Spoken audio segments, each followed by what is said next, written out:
In this episode, I'm going to teach you how you can improve your English speaking skills by implementing just one thing in your speech.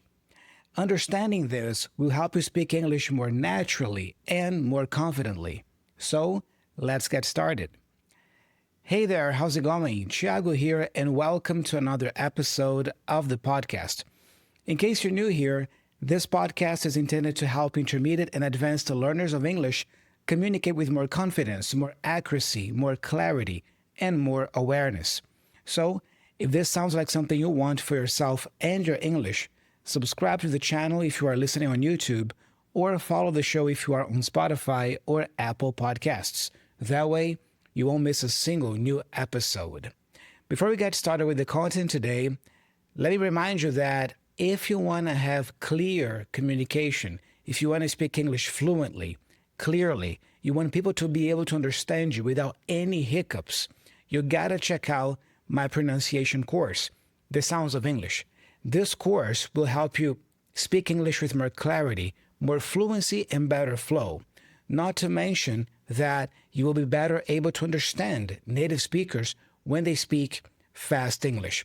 So if you are interested in taking your English speaking to the next level, do check out this course. The link is here in the description of the video, also in the pinned comment below. Or if you are on Spotify or Apple Podcasts, you can find the link in the show notes. So this one thing that can significantly improve your English speaking is called organization. Organization. By organization, I mean how you organize your ideas when presenting them, how you connect one sentence with the next, how you guide your listener through your opinions, arguments. This is organization. Now, good organization of ideas usually has to do with two things that you can implement. The first one is organizing your thoughts logically by using clear transitions to guide your listener from one idea to the next. Let me give you an example here. Listen. First, I like to discuss our budget. Then, we can move on to marketing strategies. Finally, we'll talk about the timeline. You see what I did here? I use cohesive devices to link one idea with the other. I started with first, and then blah, blah, blah. Then I went, then blah, blah, blah. And finally, blah, blah, blah. You see, we have first, then, finally. Here's another example of how you can transition from one idea to the next. To start, let's look at the causes of climate change. Next, we'll examine the effects. Lastly, we'll propose some solutions. You see how cool? I started with, to start, blah, blah, blah. And then I said, next, blah, blah, blah. And finally, I ended with, lastly, blah, blah, blah. So I have to start, next, lastly. So this is what I mean by organizing your ideas logically and transitioning from one to the next. This helps you better communicate your ideas because your listener will rarely get lost listening to you if you do this. Now, the problem I see is when people throw a bunch of ideas around without any connection or any transition. That makes the audience, your listener, confused. You don't want to do that. So keep that one point in mind. Organize your ideas, your thoughts logically, and use clear transitions to guide your listener from one idea to the next. Now, the second part of this organization point has to do with linking words. Look, use a variety of cohesive devices like linking words. For example, however, therefore, in addition. Why? Because these linking words help you connect your ideas more smoothly as well. So aside from using transitions, you also want to use specific linking words. that can connect one sentence that you utter with the next. Okay? Here are some examples to illustrate this. Listen. I enjoy playing sports. However, I don't have much time these days. Therefore, I try to exercise on weekends. In addition, I watch sports games to stay connected. You see what I'm doing here? I use however, therefore, in addition, to connect one sentence with the next. Here's another example. The company faced financial difficulties. As a result, we had to cut costs. Furthermore, we sought new investment opportunities. Despite these challenges, we managed to stay afloat. So I'm using here as a result, furthermore, despite these challenges. These are examples of linking words, connectors, that can help you move from one idea to the next in your speech. So now I want to go over some examples with you of how you can implement these transition phrases or linking words into your speech. If you do this effectively, it will help you improve your English speaking skills significantly. It's going to be easier for people to understand what you're saying, and you're going to be a more effective communicator in English as a result. So, here's the first use of transitions or linking words when sequencing with time. I'm going to give you here two versions for each point, for each use, okay? One version is more intermediate level, and the other version is communicating the same idea as the one before, but in a more advanced way, in a slightly more advanced way. That way you can also improve your vocabulary as you go over this list with me. Ready? So, sequencing with time, intermediate level. Listen. First, we plan to start in June. Then, we had some problems, so we had to wait. Finally, we started in August. So I'm using here first, then, finally. Now, here's a more advanced variation to this sentence. Initially, we planned to launch in June. Subsequently, due to unforeseen delays, we had to postpone it. Eventually, we launched in August. So now I'm using initially, subsequently, eventually. And also pay attention to the words here. Some of the vocabulary now is more advanced. Due to unforeseen delays. You see, due to means because of. And unforeseen, things that we couldn't see before, that we couldn't predict before. So because of delays that we couldn't predict before, becomes due to unforeseen delays. Now, you can also use transitions and linking words when adding detail to the points you're making. For example, the product is not only cheap, but it's also very strong. Also, it has a 5-year guarantee. So I'm using here not only, but it's also. You see, this is a way of connecting ideas here. And I'm also using also. Now, a slightly more advanced version here could be not only is the product affordable, but it's also incredibly durable. Moreover, it comes with a 5-year warranty. Warranty is has the similar meaning to guarantee, okay? Warranty, guarantee. But you see, not only is the product affordable, but it's also incredibly durable. By the way, this construction here is quite advanced. We call it inversions. Not only is the product affordable. Keep in mind that this is not a question. It's a sentence. It's a statement. But I use this inversion to make my sentence slightly more advanced. Not only is the product affordable, but it's also incredibly durable. Don't worry, I can make a lesson about inversions very soon here on the channel. Okay?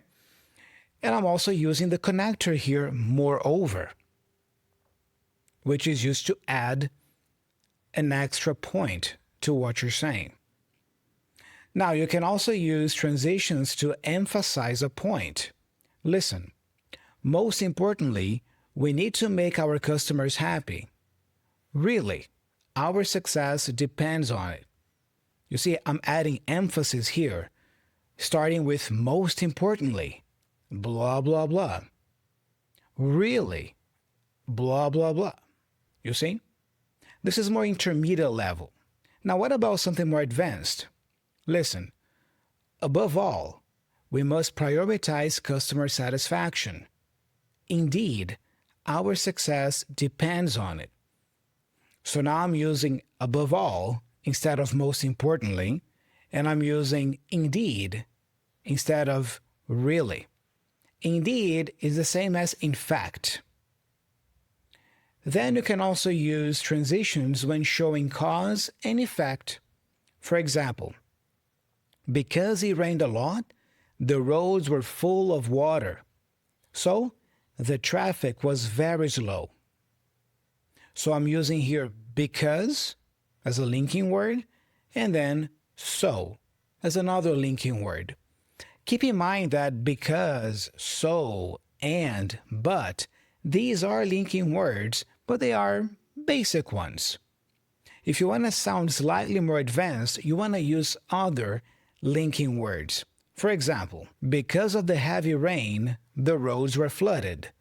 Consequently, traffic was severely delayed. So now instead of using so, I'm using consequently, which sounds a bit more advanced and a bit more formal, I would say. So, consequently. You can also use transitions when expressing condition. Listen, if we reach our sales goals, we will get a bonus. If not, we won't get one. So we start with if, and then if not. By the way, this sentence here is in the first conditional. If we reach our sales goals, we will get a bonus. If not, we won't get one. Now, something slightly more advanced here could be, provided that we meet our sales targets, we'll receive a bonus.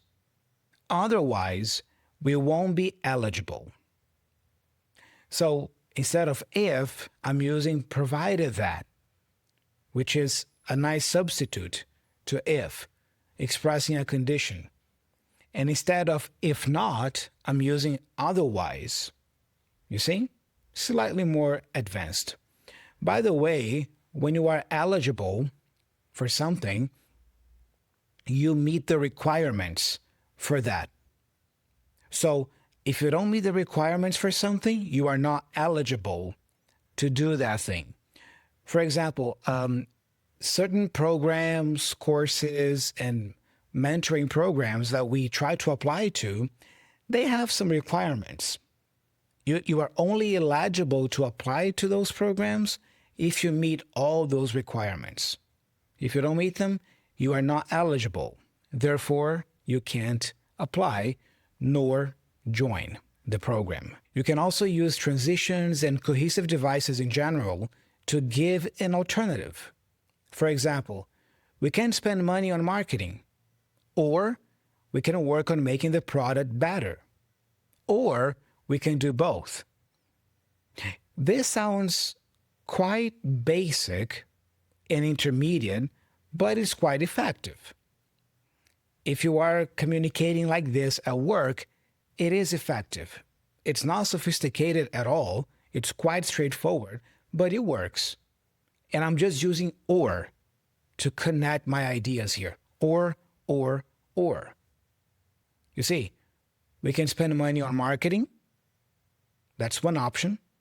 Or we can work on making the product better. Another option. Now let me add a third option. Or we can do both.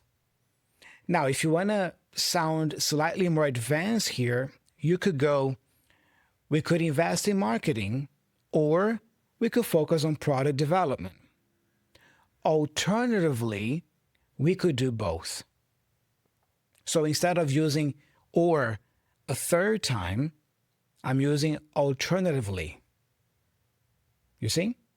Alternatively, we could do both. Or you can also say, as an alternative, we could do both. Also, this helps you when making a comparison. For example, like exercise is important for your body, reading is important for your mind. Now, more advanced sounds like, just as exercise is important for physical health, so too is reading important for mental health. Interesting, right? This so too. So just as exercise is important for physical health, so too is reading important for mental health. All right? You can also use transitions when contradicting a statement. Listen, people often say that money can't buy happiness, but it can make life easier. Now, slightly more advanced, we have, it's often said that money can't buy happiness, yet it can certainly make life easier. So I'm starting with the passive voice here. I'm saying it's often said. Instead of saying people often say, which is the active voice, I'm using the passive voice here. It's often said. This already makes my sentence sound more advanced. Now, instead of but, in the second sentence, I'm using yet. Yet, it can certainly make life easier. So, keep that in mind. It is possible to use yet at the beginning of a sentence like this, when contrasting or contradicting something that you said previously. You can also use these transitions when clarifying a point. For example, in other words, we need to make our work faster. That means we need to get rid of extra steps, excuse me. So we start with, in other words. You can use this phrase, in other words, to clarify something you said previously. And you can also say, that means. That means we need blah, blah, blah. Now, a slightly more advanced version here could sound like, in other words, we need to streamline our processes. That is to say, we must eliminate unnecessary steps. So now instead of saying that means, I can also say that is to say. I'm clarifying what I said previously. That is to say, blah, blah, blah. Then you can also use it for providing evidence. Providing evidence. Listen, to show this, let's look at the numbers, especially the sales numbers from last time. So we start with to show this, and then especially. But to sound more advanced, you can also say, to illustrate this point, let's look at the data, specifically the sales figures from last quarter. So now I'm using to illustrate this point and specifically. Notice that I'm using a combination here of short phrases that act as transitions from one idea to the next, and also some linking words or conjunctions that also help me connect one sentence to the next. If you apply this concept of organization into your speech, better organizing your thoughts or ideas, connecting one sentence or idea with the next, this is going to help you speak English more fluently, more clearly, and more effectively. So I hope you enjoyed this list. I hope you enjoy this point. My recommendation to you is practice this. Practice using these connectors, these linking words in your speech. So reflect to yourself now. Ask yourself, am I connecting my ideas when I speak? Am I going from one point to the next smoothly? Am I using these transition phrases, these linking words? So keep that in mind and apply that. But now, before we wrap up this episode, let's jump into the Learner's Corner. For the Learner's Corner today, I have here another message from Lorenzo from Italy. Let's listen to what Lorenzo has to say. Hello, Thiago. How are you doing? I'm Lorenzo and I'm Italian. First, I want to say kudos for your job and what you're doing for us. As a learner, I've discovered aspects of the language I never thought about, like self-awareness and mind growth. So I'm really glad I discovered your channel. Then I want to share with you my story.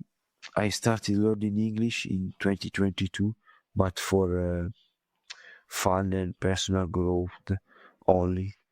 I didn't think that this could be helpful for my professional career, but I've changed my company recently, and on the very first day in my new job, I had a meeting with a German technician about a machine we were going to buy.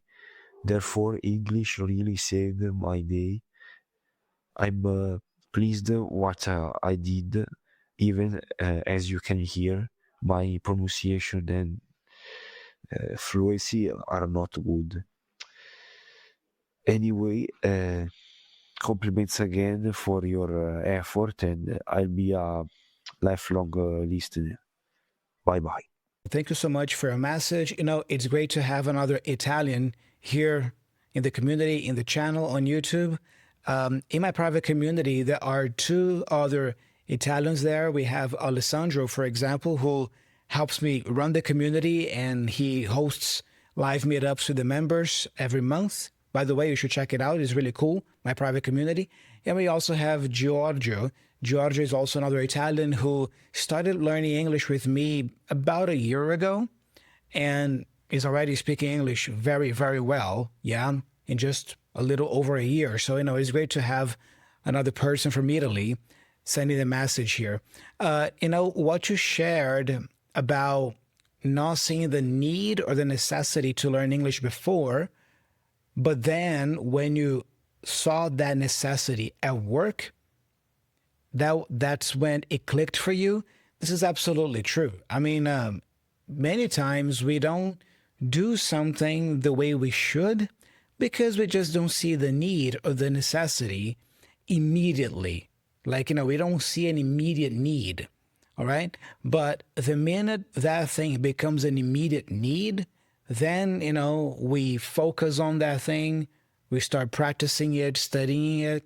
So, yeah, it's absolutely true. It's actually connected to the Media Corner episode I did a little while ago here on the channel about Robert Greene, and he talks about that. He talks about making things a necessity if you really want to take them seriously. So if you really want to learn English for real, like, if you really want to take your English learning seriously, find a way to make it a necessity. Find a way to make it a need for you. Because if it's not a necessity for you, if you don't feel that need, it's going to be really hard to study every day, to practice every day, to participate in all your classes, So yeah, that is a very interesting anecdote and story you shared with us.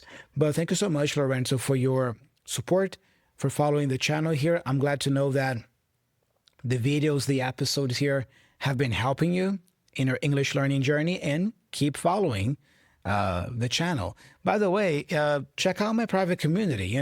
Like I said, we have a couple of Italians there too. So, it might be a good chance for you to connect with other people from your country as well. So the link to my private community is here in the description of the video as well. Okay? Guys, thank you so much for listening to the episode today. I hope you enjoyed these linkers and these transition phrases that I brought to you today. Don't forget to subscribe to the channel here on YouTube. Like this video, share this video with a friend who's also learning English. Leave me a comment down below letting me know what you thought about today's episode. And check out my products. You can check out my pronunciation course. Like I said at the beginning of the video, this course can help you speak English with more fluency, with more clarity. It can really help you improve your pronunciation considerably. not only your pronunciation, but your listening skills as well. Check out my private community and my conversation club, which has been going on. This is a good chance for you to meet with me and other learners once a week for about an hour and a half to talk about a topic and practice your speaking skills with me. So, all the links to these solutions are here in the description of the video, in the pinned comment below, and in the show notes on Spotify and Apple Podcasts. So do check him out. I'm Thiago. I'm signing off. Thank you so much, and I'll be talking to you very soon in the upcoming episode. Bye-bye.